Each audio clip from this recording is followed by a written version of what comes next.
John? Yeah, here it goes. We're going. It's Crazy John here on OSH Radio. I'm here with David Shumaker and Susan Cutforth. Does that sound okay? That sounds earlier they were at raadfest and they were holding up their name tags so I could make sure I got who they were. Because, you know, in my advanced years, there we go. He's an activist too. In my advanced years, I can't remember where I am at the moment, you know? There we go. So we were also briefly talking before I started taping about how you keep having issues happen, especially as you get older. Dave just had a shoulder operation.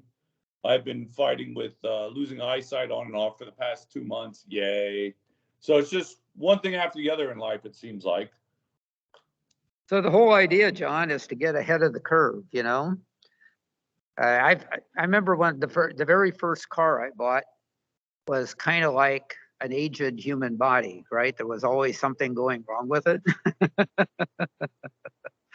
Until I could afford to buy a new enough car that I could stay ahead of the curve and do the preventative maintenance and keep the thing going. And in theory, if you've got replacement parts and knowledge, I could keep that car going forever, right? And maybe we can do that with bodies too. You'd hope so, depending on what it's made out of too. That's the other issue, you know. I think the older cars rusted more because they were made out of more metal, and the newer cars rust less because they're kind of different, you know, different plastics and different kinds of metals. But yeah, so you're at raadfest.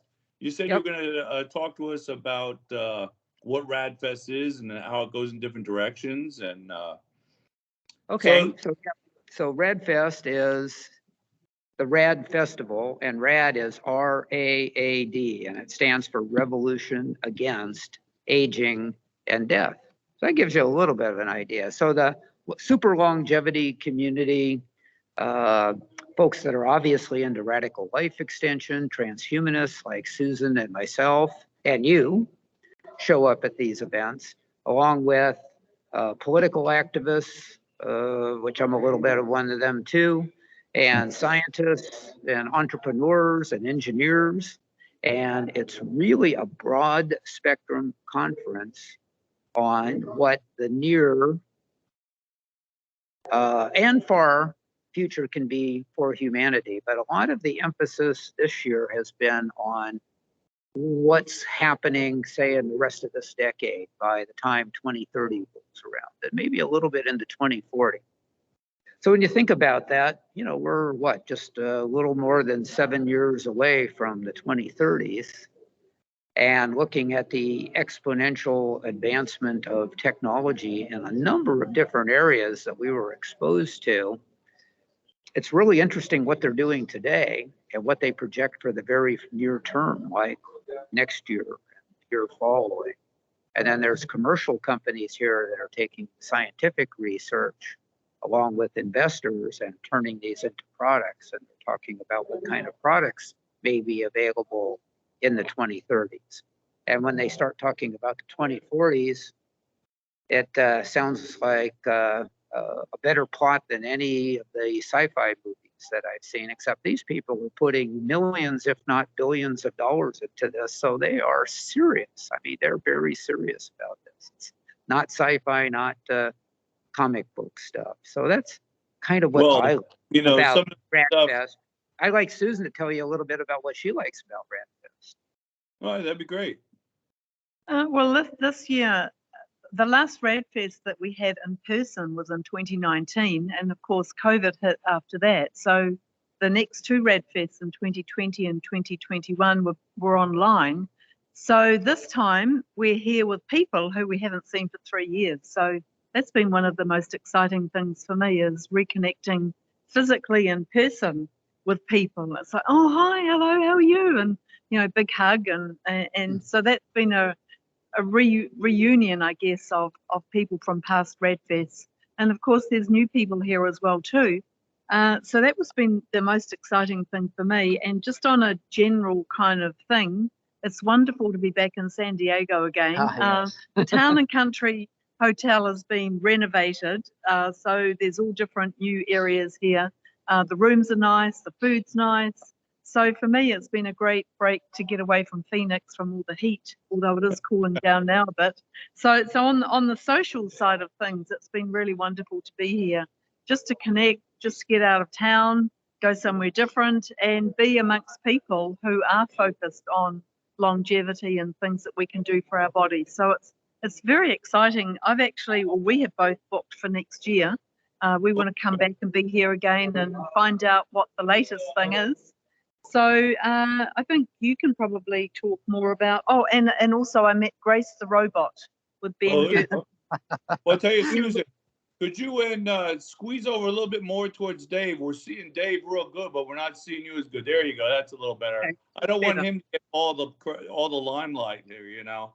Neither do I. I don't want to scare off your viewers. Well, Scott. you know, behind every successful man is a successful woman. So There you go. Right. that's me. So I met Grace. I've seen the other one, Sophia. Sophia. Met Sophia the robot before, and today they had Grace there. So she does a lot of help with aged care, and it's just wonderful seeing a robot standing up there talking. It's wonderful, and these are the things that I love about raadfest, coming along, seeing all the latest new things that people have been doing. And of course it's Ben Gertzel, who I just absolutely love. He's an amazing person, got his hat on again, and he's a really, really great person. We're very thankful to have someone like that involved in this festival. I'm really happy that you brought up Grace too, because that shows the practical side of things.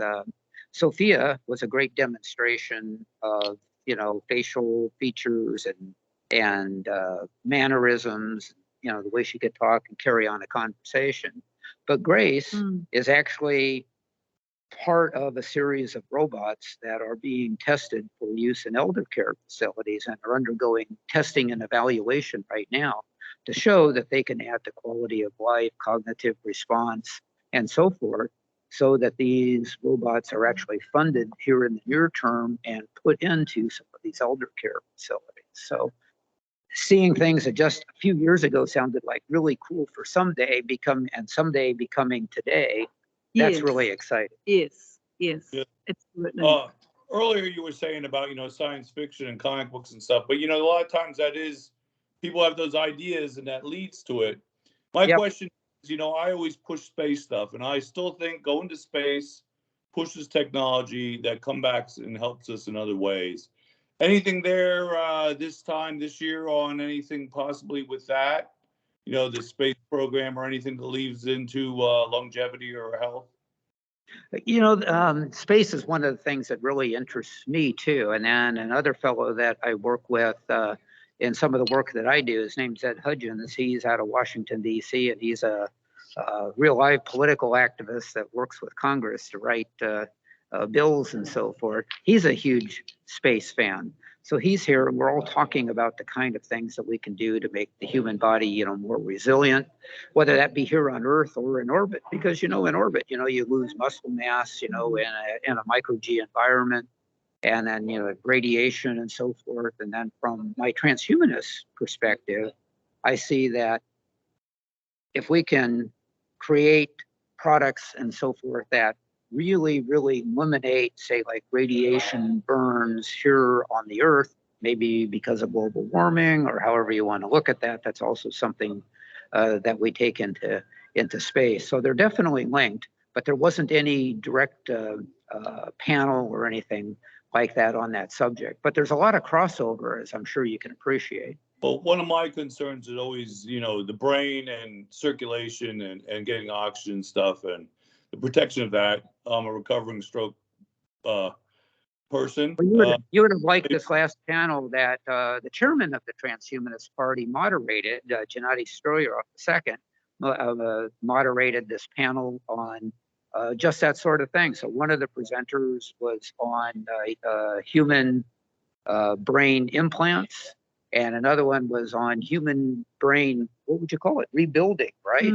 Because they were talking about being able to take tissue and being able to implant that into the brain and have that connect the neurons in that tissue that they insert, connect to the brain tissue that's already there, and regrow parts of the brain.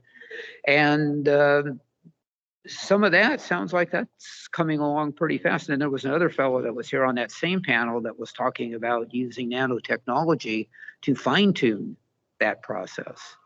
So, you know, I talk about something going from concept to implementation, but implementation is not the end of the line, because you implement like that brain tissue transplant, and then in a few years you roll in nanobots that can go in and do precision mapping of neurons and synapses and so forth. And so it's a continually evolving process, presumably getting better and better. And that's the way that I look at it. But like I always say about space too, and health, is the fact when they figure out how to make people, like we were saying, exist better in space and be there longer and put up with the lower G's and more G's and all that stuff. Yeah. I think that's going to lead to them being able to prevent other things. And, you know, people don't always think about that, because people are like, why put the money into the space program? Well, there's a lot of technology you develop that you can use for other things. So, hey, hang on, John. I want to introduce a fellow transhumanist. Come on around. We're doing a recording session with John Krenz. Yes. You may know this guy. Yes. well, I don't know that. I don't know that. Let me see here. Does he look familiar? I don't know. I think he's a movie star, isn't he? We were just talking about the panel that you moderated, and I was talking about the brain implants, the tissue implants, and then the nanotechnology perfection of those things. Yes, Something indeed. different since I had my stroke, and also dementia runs in my family. So, but Yeah. I've also been having I was saying to Dave, sight problems for the past couple months with my eye, and I have implants already in my eyes, but other thing happened. So that's technology too there. So what do you think was the highlights that you saw this year? Well, several events come to mind. First of all, You guys squeeze close together there, guys. Act like you're a couple so we can see you both better. There you go. so Charlie Cam introduced Ray Kurzweil, and Ray joined remotely, but Charlie, when he made his introduction, pointed out that, look, this past presidential election was disputed by one of the candidates, so maybe Charlie actually is the president. There you go. Maybe if they both don't play well by default, it should have been Charlie. Yes. I like so, so the other notable event, also from Charlie, was the music video that he made, where he actually used computer animations to make the images of the RADFest speakers sing. That was We rather need remarkable. to get a copy of it. Yeah, Where is that available so we can tell people when they listen to this? Do you know where that's available? I think Charlie might publish it on his own channel at some point in time. I'll try to find it. But yes, also if I do find it, I'll share it on Facebook. I also wanted to tell David and Susan, after you conclude your call with John, a group of us is meeting over at the Lapper. Okay. So if you're interested in having some lunch there, We will. please join us. But yes, John, it was good to talk to you, and I wish you could be here with us. I think you would have found the last panel absolutely fascinating. Yes. I'm going to try and make it next year. Next year, hopefully I'll be able to see. I was saying my eyesight's been going in and out, so it's always great to have issues. But so maybe next year. That sounds great. I feel like I'm in Ireland inviting people to come sit next to me and talk. Yes. Oh, Thanks, funny. Gennady. We'll see you in a little bit. See, that's what happens when you mention people's names. They come. See. So Susan is making sure that you properly introduce Gennady to your viewers. I was going to put it all in down below, as they say. You know? Okay. That's great. That's great. We mentioned him earlier, and he appeared. See how that works out there? That's. I'm a really good creator, actually, John. So there we go. Yeah, I created somebody here at RADFest, someone who I'd met in 2019, actually a doctor. I was going to do the VIA study, which was organised through Life Extension and Bill Falloon, and the doctor who interviewed me at that particular time, I saw him here at raadfest, so that was very exciting because I had bought his book and he's put out another book which I'm going to now buy. So I'm a great creator. What was the book though? What was the name? You might as well plug it. Other people might like it too. It was Metabolic Syndrome or Metabolic Miracles, and it's Dr. Graham Sinclair. But I believe that he has another book out now. Yeah. He has got a new book out now, which he's going to send me details about.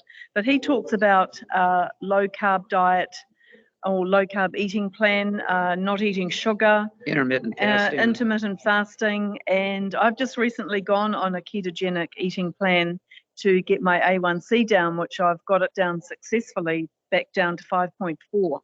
It actually went up during COVID. I admit I ate too much, and so I've been going on. You were the only one. Nobody else did. David was fine. I was the only one. So I've been on a ketogenic eating plan, and I've got my A1C back down to 5.4. And it's amazing when you actually give up sugar and you replace it more with a higher fat diet, how those food cravings have just completely gone for me. Like I don't crave things anymore. I can walk past all the sweet food and not really worry about it, which is different to how my life has been. She's doing better at that than I am. Yes, yes. Well, my joke about COVID actually is the fact that the COVID molecules got into clothing and rings and has shrunk them.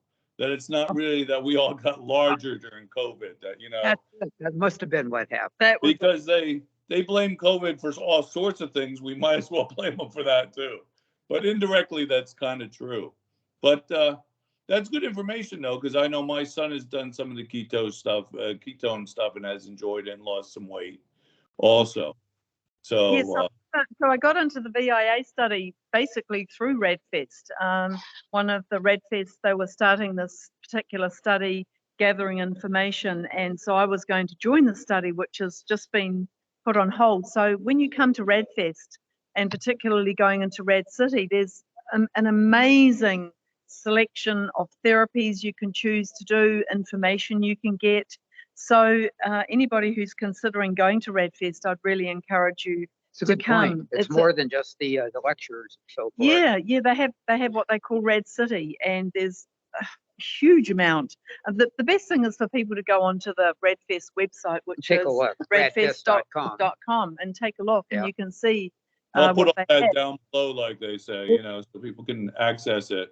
Yeah, and it's not boring. It's called the Rad Festival for a reason, because they have music and performances and so forth in between. So if you hit a sleepy lecture, you can get woke up by an extra something like that. These are all people that are in the immortalist, transhumanist community that are contributing to this. So it's pretty cool. And Greta, I'm sorry, go on. Greta Blackburn, who's an actor, she came on and performed. She sings as well, and she has an incredible humour. So there's always a little bit of lightness. It's not just lecture after lecture after lecture. And Maria Ontragus Abramson, beautiful. She opened the event with a gorgeous, gorgeous song and performance. So it's great. As David said, it's a festival. We're here to have fun and to learn and to be together. So it's a really great conference. I always think it's nice when they do that. Actually, I used to teach martial arts. I have 3 martial arts studios. I still do a little bit, but I used to sometimes get paid from these conferences to do like a self-defense session. So people had something else to go to give them something to break the monotony. And it's very nice when they do that, because it helps open up those mental pathways, talking about the brain. You need some stimulus sometimes. So what I was going to ask you though, each of you, what speakers, let's say for each one of you, what 3 speakers stands out in your mind that you saw That's going to be a tough one, because they were so good. There was one panel that so they'll have individual speakers, but more often they do panels. And the way they do panels is they'll have say like 4 people that are going to be on a panel around a specific topic. And then each one of them will come up individually and give, 15 minutes or so. And then once all of them have done their introduction, then they'll set them down together, and the moderator then will ask questions that either they have or that have been sourced from the crowd. But like I was trying to thumb through. There was a citizen science panel. There was a regenerative practice panel, but the one that really got to me was something called the Groundbreakers panel. And Dr. Greg Fahey, Dr. Bill Andrews, Liz Parrish, who I know you know, Dr. Robert Lufkin, and Dr. Ian White. All of these are doing groundbreaking work in this area. And I would have come for just that one panel alone, just to hear what they have to say. And then I am going to keep you in suspense, but I'm so interested in one of them that I'm going to work real hard to get into their next study. That's good. So if one of these days, maybe you tell me which one, or should I just read through and guess? I can go on and read through the panels and see which one I think it might be. Well, I mean, I'm absolutely astounded at the quality of the speakers. Professors, doctors, universities, schools of medicine. I mean, the panel is, the speakers are just amazing. And I just want to give a big shout out to Bill Falloon, because he started Life Extension Foundation Supplement Company. On the opening night, he spoke for an hour, and his presentation, he had 200 slides. And I can give you the link for that if you're going to put things along the bottom. Age reversal breakthroughs. So he spoke for an hour, and he talked really fast, and he had 200 slides. And this is about stuff happening now. And his slides are available. So I'm going to send you a message with the link. His text message or and that'll be great, because I'll make sure the link's included there and people can look it up. And you said he's doing some supplements, you said? He's got the Life Extension Foundation Supplement Company. And out of that funds a lot of research and so forth in life extension itself. And he's actually was, and probably still is, the major financial backing for raadfest. Yeah. raadfest and People Unlimited, Life Extension and People Unlimited are the major sponsors of this event.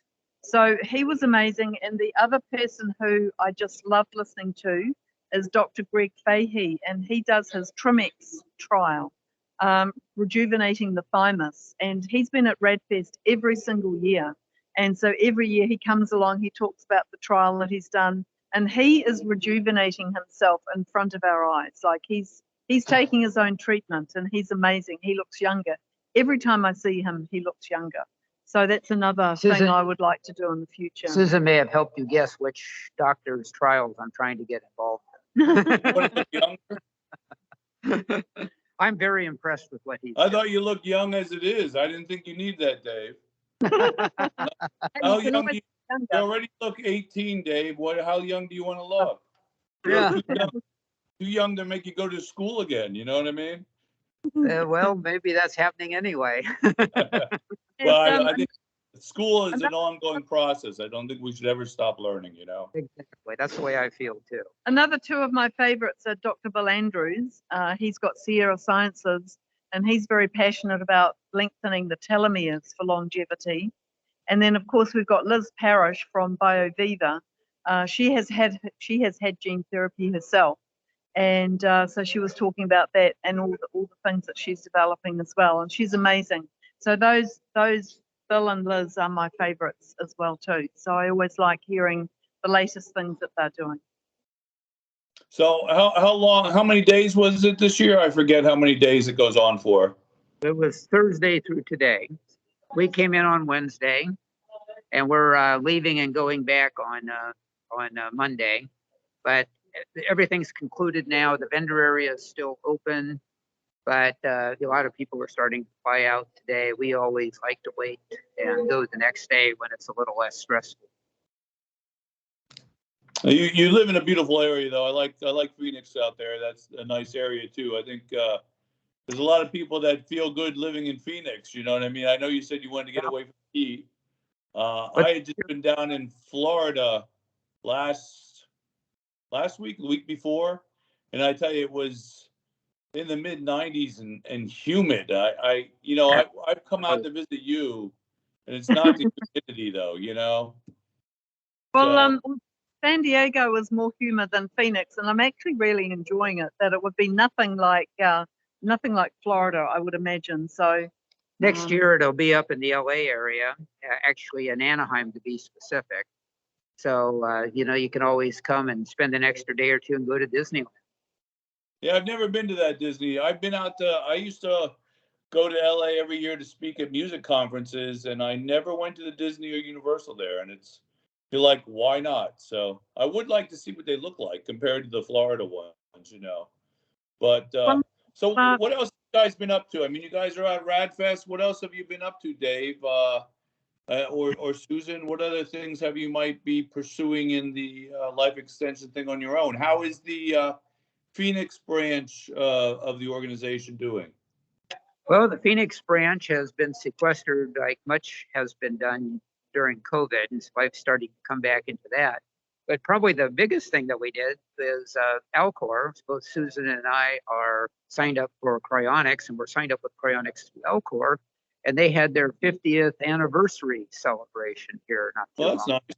They are. So we went to that, and we saw some of the major people once again that are in the Transhumanists organization, and they put on quite a program that went for a couple of days, and so that was all very nice. And then there are some well-known transhumanists that live in our area. So Susan does work for Humanity Plus, and the executive director of Humanity Plus is Natasha Vita Moore, and her husband, the philosopher Max Moore, live not too far away from us. So we socialize with them, and we're over for dinner not too long ago. And so we're pretty fortunate to be around a crowd of people that want a lot of the same things that we want. So are you having your whole body stored or just the head? So I'm doing just the head because I don't want this body back. You know what? I want to be a new one. You want to keep the perfection of your face, you know what I mean? But I don't have any deal with being frozen after death, but I do have my genetic material saved for the possibility of cloning. I did that. I did that around the same year when I had myself. I flew to space. I did have samples saved, mine and my children's, and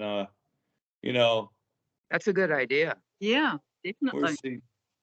But it is, and we were talking about that today. I said how me and my girlfriend were walking. We were talking about life and knowing your past and knowing people in your future, and we talked about that earlier right before we started recording about the longevity and what we might be like in the future. I think there's a good chances that we will be here. Will we be memories stored in computers? Will we be memories stored in computers downloaded back to bodies? Will we just be eventually pieces added and repaired? I have fake pieces in me. It's interesting you bring that up, John. I was interviewed by a PhD candidate from a university, obviously, and they were looking into transhumanism. And one of the questions they posed to me was along the lines of what you're talking about now. They're saying, they started listing all these different possibilities, and they say, which one do you want? And I said, it doesn't matter. If they can make any one of them work, I'm up for it.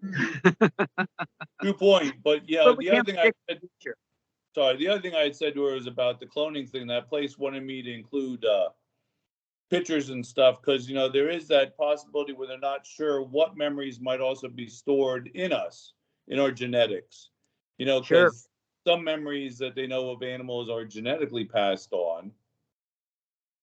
How much of our memory? We're not quite sure how we understand how all that works. Exactly. And so that's why some people do the whole body cryonics anyway, just so that information might be available. Right. But I'm not as concerned about that, and perhaps I should be, but I'm not. Well, I've seen things where they say that some memories and stuff might be stored throughout the body, and not everything in the brain like we think it is. You know what I mean? So when I've even read some things where they say where they talk about the heart, and they talk about the heart as far as love, And there might be something to that, but not exactly what we think. You know what I mean? Maybe not everything is. I've read that pure too. There's a brain. Heart Math Foundation, which I'm sure you're probably referring to, and they've put out some pretty good information about that. And I think there may be something there, but I still think the predominance of it is Is up here. between our ears. Of course, what we would really like would be for 2029 to come along and the predictions about longevity escape velocity to be true.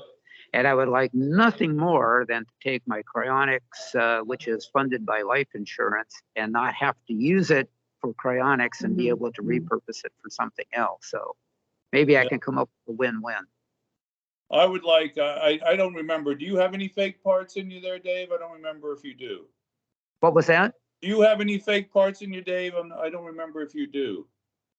Well, now I had the closest I've got is a couple of screws in my shoulder where they had to reattach a tendon. I tore a tendon here a while back and had to have it surgically reattached, and I'm actually still rehabilitating from that some. So one of the crises has been is I've not been able to ride my motorcycle since the third week of July. Well, that's no good, Dave. You got to get out there and ride. And the thing is, Dave, you don't have a motorcycle. You have a trike, Dave. Let's remind people of that, okay? But It's a motorcycle plus. Yeah, there you go. I like that. You know, it's sort of like H plus. It's a motorcycle plus. Yeah, I mean, yours has only got two wheels. What's going on? I would like to be able to, like, my fake hip and stuff and the fake parts in my eyes. It would kind of nice be able to have those replaced with real parts someday, or, you know, or have the parts regrown. Susan's got some parts. I've got cataracts. Yeah, I have that both eyes. I got new lenses. Me too. That's the issue with what they might want to take out and replace in here. And it would be nice to be able to grow the real ones, because, I mean, although I like my vision and I like my hip, well, I like my vision when it's working. I'm having problems. But to be honest with you, the fake hip, it's not the same as a real hip.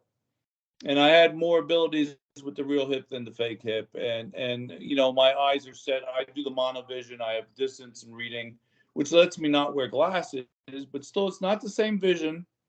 And it would be nice if they could start, I'd like to see them start replacing your parts as they go. Like, make you even grow another set of teeth, like stimulate new teeth to grow instead of getting fake teeth and all that kind of stuff. That would be fantastic. I think that's in our future from what I see. Yeah, I would love that. Yeah.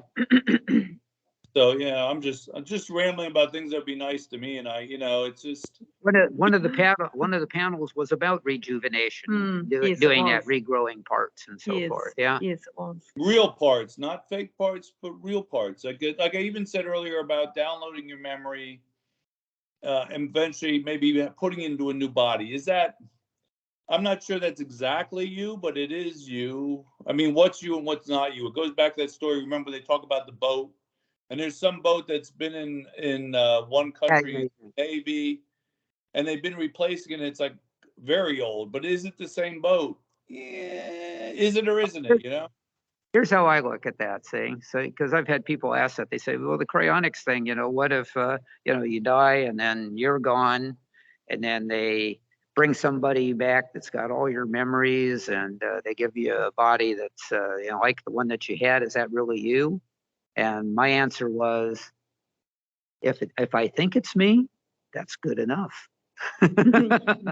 For example, I go to sleep every night. When I wake up in the morning, I think it's me. Is it? But who knows? Maybe you could reboot during the night. It might not really be you. You know, Right. That's right. I was in a car accident. And there are days where I woke up in the morning and Susan says, "Who are you?" Sure. I tell you, I was in a car accident one time and had a concussion, and I was not functioning under my full brain. Although I was fully functional, it was not me. And somebody showed up. There was an emergency guy that knew me, and he kind of pulled me out of it. And it was interesting to me because I thought to myself, you know, I could have continued my life like that, and it really wasn't the same part of my brain running everything as normal. You know, and Is that you or isn't that you? I saw my mother when she was dying of Alzheimer's and wearing away, and how sometimes when she would be in that quasi phase between awake and asleep, she was more functional. I could have more conversations with her. She could physically do more, or she could actually use her left side and do more than she normally could. And I said to some doctor friends and nurse friends, maybe they should induce that in patients like that. And the answer to them was, what they said was, that's not ethically proper because that's not really them. And it isn't that them. It's part of their personality. It's part of you. Yeah. It's what the function, the normal you, but it is you. And it's more functional. So wouldn't you rather be more functional than less functional? I don't know. To me, I think I'd rather be more functional. It might only be an aspect of me, but it's still, if it's a more functional aspect, that might be, Well, my philosophy on that is we all individually should be able to determine that for ourselves. And if some want it, great. And if some don't want it, great also. But maybe that's something we should put in our wills, our living wills. Yeah, let it be an individual decision.